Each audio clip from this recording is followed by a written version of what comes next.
Alam mo ba na sa Korea, sobrang laki ng epekto ng weather sa vibe ng trip mo?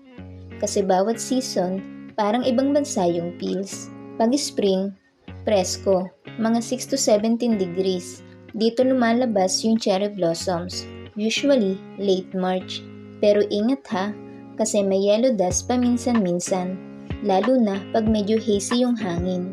Pag summer naman, ayan na yung init plus humidity combo.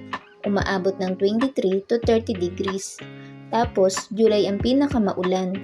Kung pupunta ka ng Korea sa summer, magdala ka ng umbrella, pamaypay, at mabilis na matuyong damit. Autumn is the best, 10 to 20 degrees. Super clear skies at ang ganda ng fall colors. Hindi masyadong mainit, hindi sobrang lamig. Morning cool, tapos paggabi, malamig-lamig na. Perfect para maglakad-lakad sa palaces or Nami Island. Pag winter, prepare ka sa lamig. Minsan, nasa negative 5 degrees.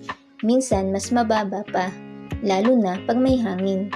Kailangan mo ng layers, gloves, scarves, at sobrang dry. So trust me, magdala ka ng lip balm at moisturizer. Just a quick reminder, before ka lumabas, check mo lagi yung weather forecast. Kasi sa Korea, mabilis magbago ang panahon in just a day.